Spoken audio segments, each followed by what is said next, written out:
One is arguably the greatest action camera to date.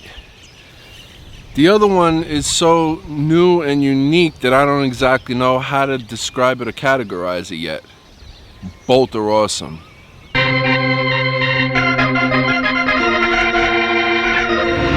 What's going on, everybody? Temney Everything Man here, and today we're going to be taking a look at the Dji Osmo Pocket, and we're going to be comparing it to the veteran Sony X3000 action camera.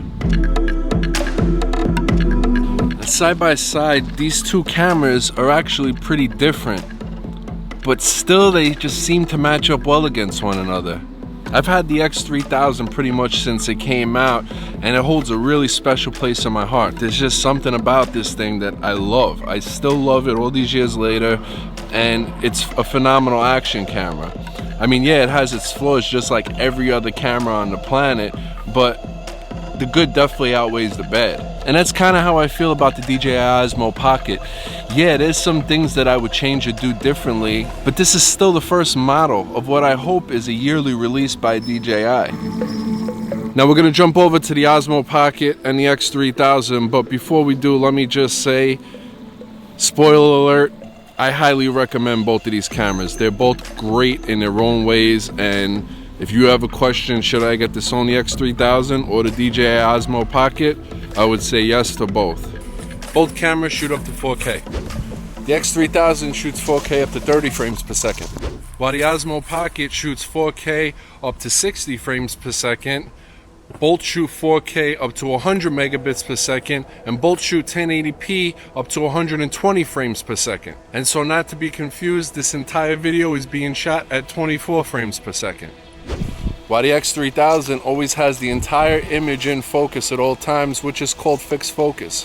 Where the Osmo Pocket has autofocus, face tracking, and you could track subjects. You could just draw a little box around whatever subject you want to track, and it'll follow it wherever you go. Without having to move the actual device, the camera head on top just swivels around and follows whatever you're tracking to keep it in frame and in focus.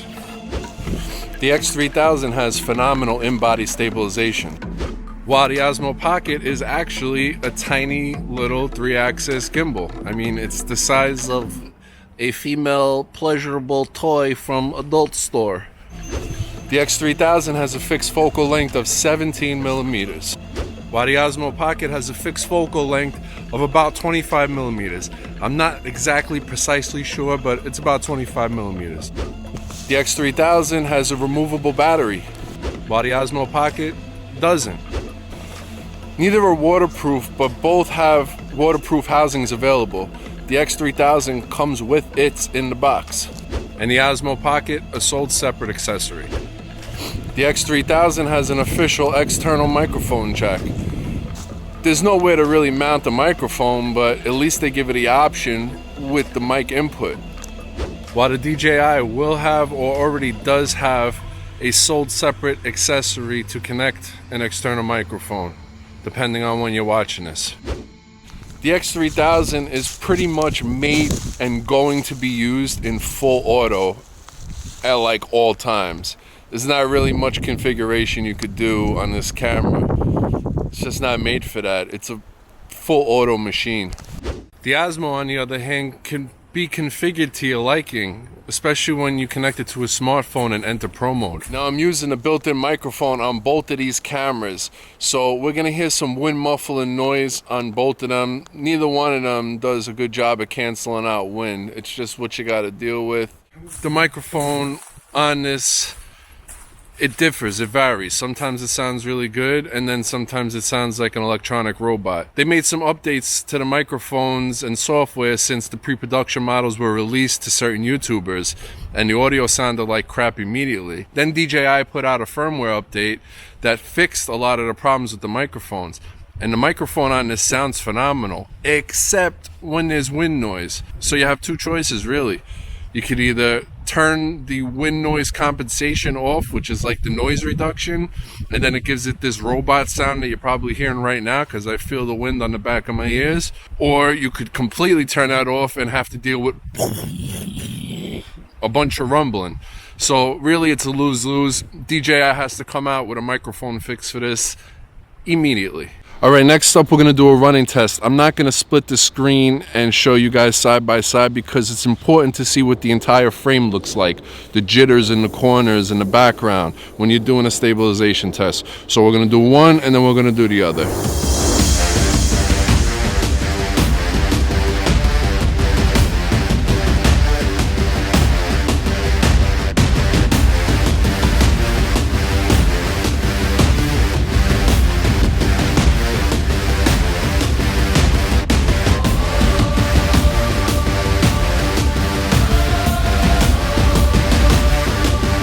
Now when it comes to durability, an action camera is always going to beat a camera with a bunch of moving mechanical parts. I mean, this camera head could probably just snap off with an unlucky drop.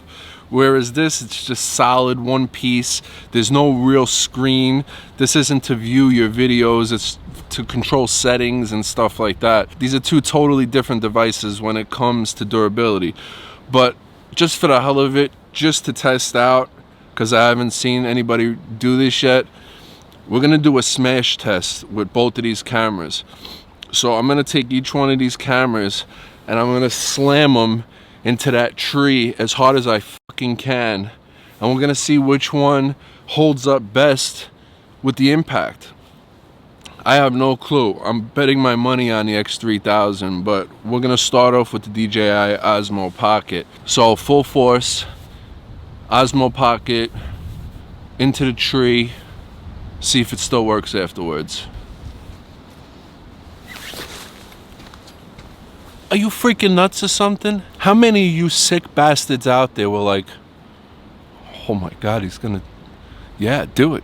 Do it, dude. How many of you sick, nutty bastards out there wanted me to slam my new camera into a big forest tree? You're silly. And you need help. And I highly recommend a role model, a melatonin, a yoga class, a pre-roll, some alone time, and a good tug to end it all off, just so you can mellow the hell out and gather your thoughts. Sitting here wanting me to break my cameras. What the hell is wrong with you people? You damn nuts, mother. Alright, so final thoughts here. As far as pricing goes, there's only $1 difference between both of these on B&H. Sony goes for $348. And the DJI goes for $349, so they're pretty much the exact same price. Now, like I said before, I absolutely love both of these cameras.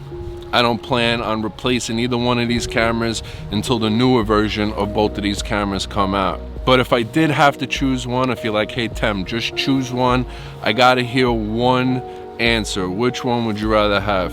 For me personally, and my workflow, and for what I do and the type of content I create, I personally would have to go with the Dji Osmo Pocket because, again, for what I do, this can do a little more than this can do. I mean, you have time lapse, you have motion lapse, you have 4K up to 60 frames per second. You have better image quality on this. These are two different beasts. Number one, again, this one is 3 years old. This one just came out, and this one still stands its ground against the Osmo. If I had to throw one of these two into that water and say goodbye for good, I would be throwing the Sony over the Osmo. I truly love this thing. I actually prefer to use this with a smartphone, and then I have a grip for the smartphone itself that locks onto the phone hanging off the side, so I could extend that grip and easily get a nice wide field of view. But I'll get into more of that in a separate video. I'm gonna be releasing another video on my vlogging setup, so make sure you're subscribed, and that video will be coming your way very soon. Make sure you follow me on Instagram at @the_everythingman. If you own one or both of these devices or plan on getting one or both of these devices, join the conversation below. Tell me about it, tell me about your experience, tell me about what you're wondering. If you got any questions, write them down, I'll be happy to answer them. If you like this video, please go ahead and give it a thumbs up for me. Until next time, this is your boy. Wait a second. Happy New Year. This is your man. Tem the Everything Man signing out. Salute. Raise your hands up. Raise them out.